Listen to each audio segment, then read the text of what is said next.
Hi, friends. My name is Toni Cureton, and I would like to thank you for tuning in to another episode of Life Skills FYI. Life Skills FYI provides a set of core adult capabilities to manage work, family, and relationships successfully. It's designed to help build the skills adults need for life. Life Skills FYI teaches skills of planning, awareness, focus, self control, and flexibility.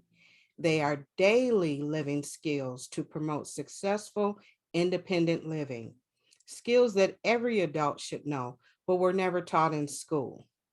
Life Skills FYI premieres on Thursdays at 10 a.m. on our My Virtual Academy Facebook page and on Instagram.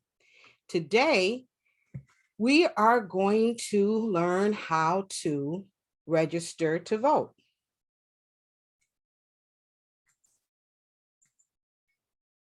So, with everything that has been going on in the past couple of years, we've had some very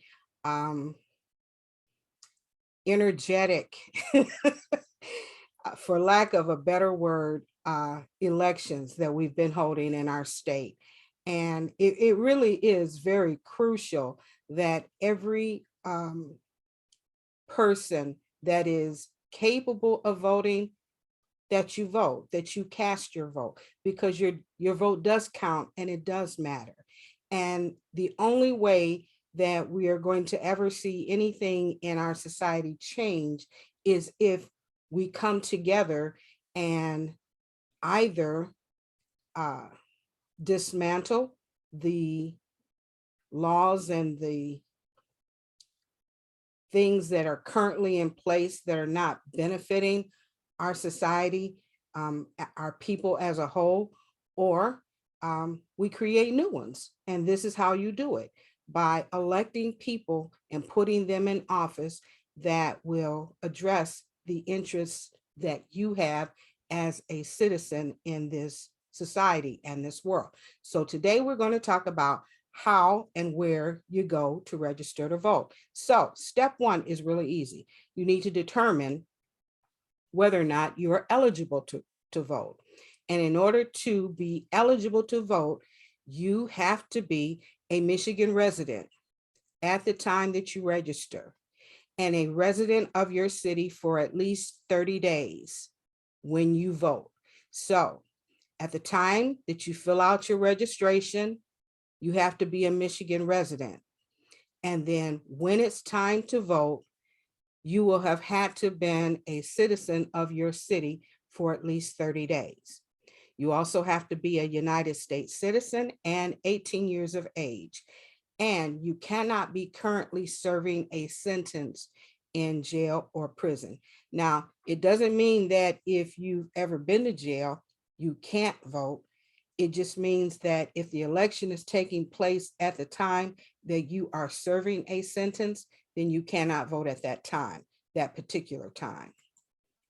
Step number two, you have to provide documents of proof of identity, as well as where you reside. So you must show proof of where you live. Documents must have your name and current address. You can show a digital copy of any of the documents. Acceptable documents or forms of identification include your Michigan driver's license or state ID card, your utility bill, DTE, Consumer Energy, Comcast, Verizon, your bank statements, check stubs or government checks. These are the documents that you need to provide to prove who you are and where you currently live. Step number three, you need to fill out an application to register to vote. You can go to www.michigan.gov/vote and download the application. Here's what the application looks like. It's a real simple application. let me move my, as you can see here, 3 simple steps. Fill in your ID number, social security number. You enter your name and your address in this area, contact information, and then you sign and date it on the bottom. Real simple. Step number 4, you submit your application.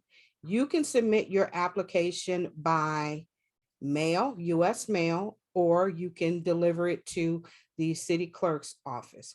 If you hand deliver your application, at that time, you must provide your identification. The clerk who takes your application will verify your ID and take the application. And then you'll be all set and you won't need to do anything else. If you choose to mail your application, you will need to meet the identification requirement by entering your driver's license number or your personal ID, your state ID card, the number at the top of the form, and you need to send a copy of a photocopy of your driver's license or your state ID, or a photocopy of a check stub, utility bill, bank statement, or government document with that lists both your name and your current address. Don't send the originals, make a photocopy. Go to a copy machine, Xerox copy machine, copy it and attach it to your application and send it in the mail. If you want to, well, it doesn't matter whether you deliver it in person or whether you send it in the mail. You can go to michigan.gov/vote to get the address that you'll need to either mail it to or deliver it to. That's where you'll find the address of the city clerk's office, where in the city that you live in. Step number 5, once the clerk receives your application, if it's in person, immediately. If you put it in the mail, you got to allow a few days for the mail to be delivered. But once your application has been received, the clerk will process it, and you will be sent your voter's registration card in about 3 weeks' time after the clerk receives your application. Once you receive your voter's registration card, keep it in a safe place so that when it's time to vote, you can retrieve it and you can know what precinct you'll need to go to in order to cast your vote. Take a photocopy of it with your cell phone, and that way you'll always have it handy in case, and that way you'll always have it handy and you won't have to carry your voter registration card around with you. It will be locked up in a safe place and you have a photo stored in your phone that you can use when it's time to vote and have handy when it's needed. The website michigan.gov/vote also provides a map with all of the different polling precincts and places that people go to vote. And so if you will look at your voter's registration card, it will tell you. And then if you go to the website, you can actually see where your location is so that you have this information in advance before the election. And you'll know, oh, okay, I vote at United Methodist Church on Woodward Avenue and 10 Mile. You'll know that, you'll have it handy, you'll have it ready, and you'll be prepared. Step number 6, and this is the final step. Vote, vote, vote, vote. Vote in every election, vote in every primary. And the reason why you do that is because, again, the laws and the legislation that they make is based upon citizens approving or disapproving of what they put in there.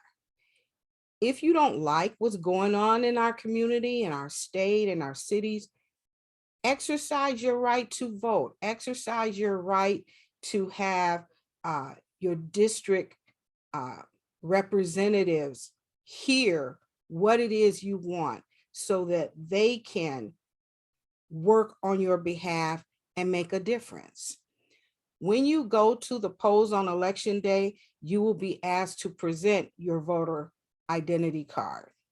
If you don't have it, you'll have to provide an acceptable photo ID that you can use, because if you present your photo ID, they can look it up if you don't have your voter's registration card with you. But if you take a picture of it and keep it in your phone, you will have it with you all the time. And you won't even have to worry about searching for anything. It will be there. You'll also have to sign an affidavit if you're voting with a photo ID and not your actual voter's registration card. The affidavit can be used by voters who don't have acceptable photo ID, or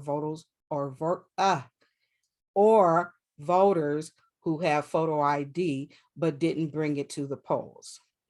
Again, acceptable forms of ID include Michigan driver's license, Michigan state ID, federal or state government issued photo ID, US passport, military identification, and students that have identification cards from school with their photo ID, with their photo on it, is an acceptable form of ID that you can use when you're voting. If you do not have your driver's license or acceptable photo ID, you can always get a state ID card at your local Secretary of State office, and the cost is only $10. If you are a senior citizen, 65 years old or older, or if you are blind, then the state ID card would be free to you. So here are some final voting facts and tips that will help you. After you receive your voter's registration card, you now have the ability to vote an absent voter's ballot at the clerk's office, or you can vote at your polling place on election day. It's up to you. You can vote absentee or you can vote in person. If you move to a new city or township, you must re-register. If you move within a city or township and are already registered to vote, you only need to update your address. So every time you move to a different city, you have to re-register again because you're registered for a certain area. So if you move out of that area, you have to register again. But if you move within the city, just, maybe several blocks away, or, down the road a bit, but you're still in the same city, then all you need to do is just update your address. If you are in jail awaiting arraignment or trial, you may register to vote. If you are in jail after being convicted and sentenced, you may not register to vote or vote while you are confined.